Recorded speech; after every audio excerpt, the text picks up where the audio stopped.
June 28, 2025న Telangana ఉద్యమ సంఘాల సమన్వయ వేదిక ఆధ్వర్యంలో నిర్వహించిన సమాలోచన సమావేశంలో కార్మిక సంఘం దయానంద్ గారు, ఉద్యమకారుల జేఏసీ చైర్మన్ యాదగిరి గారు, ఆస్లైన్ సదానందం గారు, చంద్రపుల్లారెడ్డి పార్టీ ఇఫ్ట్ నుంచి షేక్ శవాలి మాట్లాడుతూ డబ్బులు భూములు కాదు కానీ కార్డు ఉంటే ఆత్మగౌరవంగా నిలబడతాం. ఇప్పుడు మనం చేస్తున్న పోరాటాలను ఎంత హేళనగా చూస్తున్నాయో సోషల్ మీడియాలో మనం చూస్తున్నామంటూ ఈ అవమానాల నుంచి బయటపడటానికి మనం ఏమి మార్పు చెందలేదు.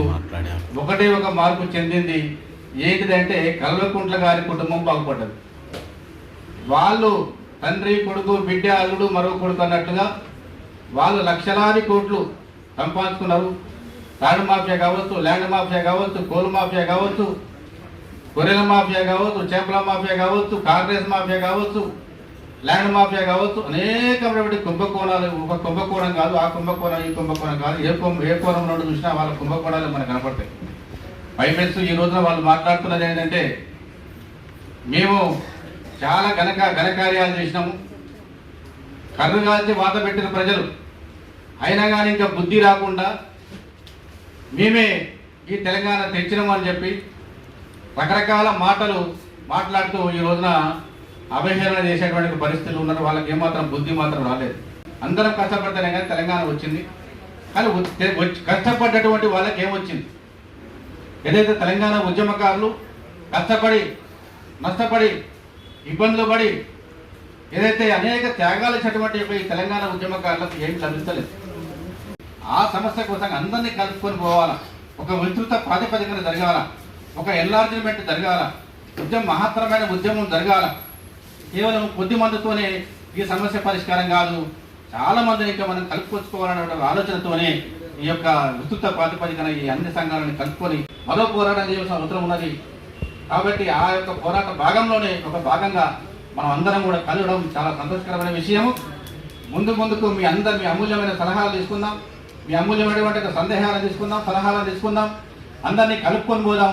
ఒక మహా ఉద్యమాన్ని నిర్మిస్తే తప్ప ఈ ప్రభుత్వం లొంగది. అది ఏ ప్రభుత్వం అయినా కావచ్చు కాక, గత ప్రభుత్వం అయితే మన గురించి పట్టించుకున్న పాపానే పోలేదు. కానీ 10 ఏళ్ల పరిపాలన చేసిన కానీ ఉద్యమకారుల ఊసే ఎత్తలేదు, పేరేలు ఎత్తలేదు, ఏది ఎత్తలేదు.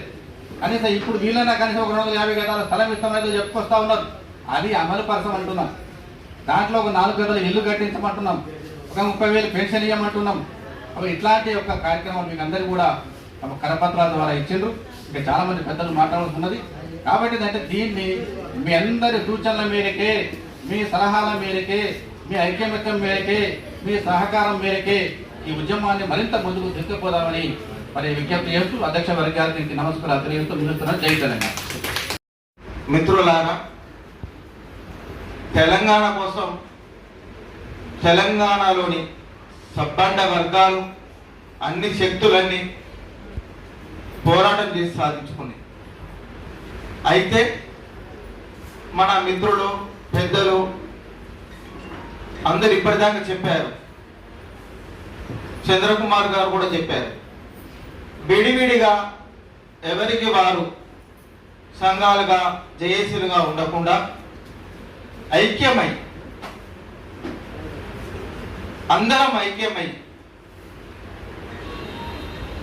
పెట్టుకున్నటువంటి డిమాండ్లు ఇవి న్యాయమైనవి.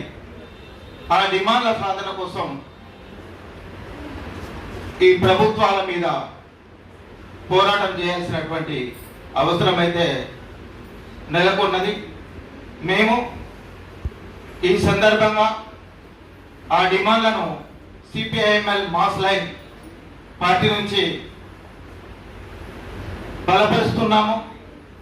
ఆ సమయాన ఆ మేరకు మేము కలిసి వచ్చి మీకు సంఘీభావంగా వెంట ఉంటామని తెలియజేస్తున్నాం. ఈ సమావేశానికి అధ్యక్షత వహించినటువంటి గోధుమల కుమారస్వామి, అన్ని సంఘాల మిత్రులకు, ఉద్యమకారుల అందరికీ, వివిధ ప్రజా సంఘాల వారికి, అన్న మిత్రులందరికీ, వేదిక మీద ఉన్నటువంటి మిత్రులకు అందరికీ ఈ సందర్భంగా విప్లవాభివందనాలు సిపిఐఎంఎల్ మాస్ లైన్ పార్టీ నుంచి తెలియజేస్తున్నాం.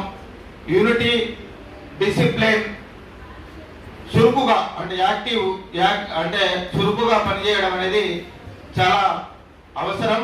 ఇది తెలియంది కాదు. ఫస్ట్ ఐక్యమైదాం. ఒకరినొకరిని విమర్శించుకోకుండా మనం ఏ లక్ష్యం కోసం అయితే, ఏ డిమాండ్ల కోసం అయితే అనుకుంటున్నామో వాటి సాధన కోసం కొంచెం నోర్పుగా కలిసి ముందుకు సాగితే మంచిదని ఈ సందర్భంగా తెలియజేస్తూ ఈ అవకాశం ఇచ్చిన మిత్రులందరికీ ప్రత్యేకంగా విప్లవాభివందనాలు.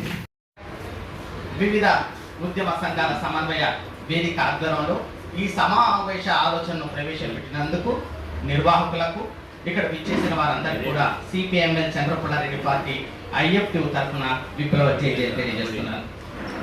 ముఖ్యంగా నేను 2 విషయాలు లేదా మీ ముందు ఉంచదలుచుకున్నాను. అది విమర్శ కాదు, అది స్నేహపూర్వకమైన ఒక సూచన మాత్రంగానే స్వీకరించాలి. ముందుగా తెలియజేస్తున్నాను, అపార్థం చేసుకోకండి. మిత్రులారా, కేసీఆర్ ప్రభుత్వ హయాంలో చూసుకున్నప్పుడు కానీ లేదా తర్వాత కాంగ్రెస్ ప్రభుత్వంలో వచ్చిన తర్వాత తెలంగాణ ఉద్యమకారుల సమస్యల గురించి చాలా తీవ్రమైన చర్చ జరుగుతున్నమాట వాస్తవం. మరి కేసీఆర్ ప్రభుత్వంలో చర్చ జరిగిందా అని అనుకున్నప్పుడు ఖచ్చితంగా కొంత మేరకు తీవ్రమైన ఆనాడున్న పరిస్థితి నేపథ్యంలో మనం భౌగోళిక తెలంగాణ తెచ్చుకున్నాం కాబట్టి ఒక ప్రజాస్వామికమైన తెలంగాణలో ఒక సామాజిక తెలంగాణ కోసం మాట్లాడాలన్న పరిస్థితి నేర్చుకున్నాం. కానీ కాంగ్రెస్ ప్రభుత్వ హయాంలో తెలంగాణ తెచ్చుకున్నాం కానీ తెలంగాణ ఉద్యమకారులు ఆకాంక్షించారు, అవి నెరవేరలేదు. కాబట్టి వాటి న్యాయమైన ప్రజాస్వామికమైన డిమాండ్ల సమస్య పరిష్కారం కోసం మనం గొంతెత్తి నిధించకపోతే తెలంగాణ ఉద్యమకారుల యొక్క త్యాగాలను, వాళ్ళ ఫలాలను అది కొద్ది మందికే చెందుతాయి, అసలైన వారికి చెందడం లేదు. కాబట్టి ఉద్యమకారులకు మనం ప్రశ్నించాల్సిన అవసరం ఉంది, లేవనెత్తాల్సిన అంశాలు ఉన్నాయని చెప్పి మనం ఈ కాంగ్రెస్ ప్రభుత్వం వచ్చినప్పటి నుంచి నిర్ణయిస్తున్న పరిస్థితి. నేను గత కొంతకాలంగా తెలంగాణ జాయింట్ యాక్షన్, తెలంగాణ ఉద్యమకారుల జాయింట్ యాక్షన్ కమిటీ అంటే ఈ 10-11 ఏళ్ల కాలంలో వీళ్ళు చాలా తీవ్రంగా ప్రయత్నం చేస్తున్నారు. వాళ్ళ సంఖ్యాబలం ఎంత అని కాదు, కానీ వాళ్ళ ఆలోచనలో గొప్పతనం ఉన్నది. దాని ఫలితంగానే ఆచరణలో పెట్టారు. ఈరోజు ఈ ఉద్యమకారుల సమన్వయ వేదికకు ఇంతమందిని సమీకరించగలిగారంటే వాళ్ళ ఉన్న పట్టుదల, కార్యాచరణకు నేను మరొకసారి విప్లవ జయజయలు తెలియజేస్తున్నాను. ఎందుకంటే ఇదొక ముందడుగు.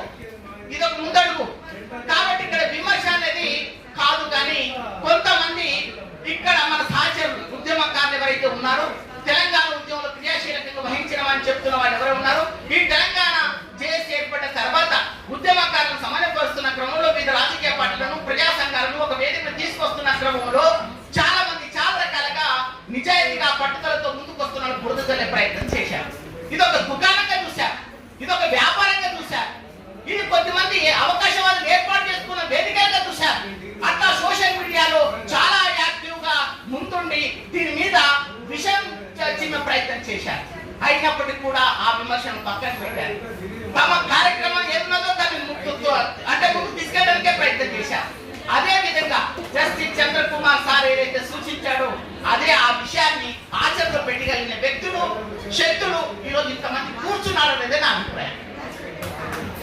కాబట్టి శక్తులు, మిత్రులు ఒక దాటి మీదకి వచ్చారు. కాబట్టి ఇది ఖచ్చితంగా మరో తెలంగాణ పోరాటం అవుతుంది, మరో తెలంగాణ నినాదం అవుతుంది, మరో తెలంగాణ ఉద్యమం పక్షాన ఒక దృఢమైన సంకేతంగా ఈ తెలంగాణ ఉద్యమకారుల సమన్వయ సంఘం ఒక వేదికగా నిలిచి తెలంగాణ ఉద్యమకారుల ఆశయాలను, విశ్వాసాలను అది మరింత బలోపేతం చేస్తున్నది మాత్రం నాకు. ఇది నేను స్పీచ్ ఇవ్వటం, నేను ప్రసంగం చేయటం లేదు, కానీ కళ్ళారా చూశాను కాబట్టి నా ఆవేదనను, నా ఆలోచన మీ ముందు ఆవిష్కరిస్తున్నాను. దాన్ని అర్థం చేసుకొని మన మధ్య ఎన్ని విభేదాలు ఉంది, కానీ చర్చ అయితే కొనసాగించాల్సిందే. ఆ చర్చ ప్రజాస్వామికమైనది, న్యాయమైనది. కాబట్టి ప్రభుత్వానికి కూడా మనం ఏం చెప్తున్నామంటే అమలు చేయాల్సిన డిమాండ్లు కాబట్టి వాటిని ఇప్పటికైనా సానుకూలంగా స్పందించమని, ఒకవేళ మీరు స్పందించకపోతే తెలంగాణ ఉద్యమకారుల యొక్క ఆగ్రహాన్ని తెలంగాణ ప్రత్యేక రాష్ట్ర సాధనలో చూసిన వ్యక్తులుగా, పాలకులుగా మీరున్నారు. తస్మత్ జాగ్రత్త. వాళ్ళ ఆగ్రహావేశాలు కనుక ప్రదర్శిస్తే మీ ప్రభుత్వం నీవు ఉంటావో లేవో చేర్చుకోవాల్సిన సమయం ఆసన్నమైన అనే విధంగా మీరు ముందుకెళ్తారని, ఆ కార్యాచరణలో మా వంతు ప్రయత్నం సంఘీభావంగా మేము కూడా కొనసాగుతామని ఈ అవకాశం ఇచ్చిన మిత్రులకు మరోసారి విప్లవ చేయాలని తెలియజేస్తూ ముగిస్తున్నాం మిత్రులు.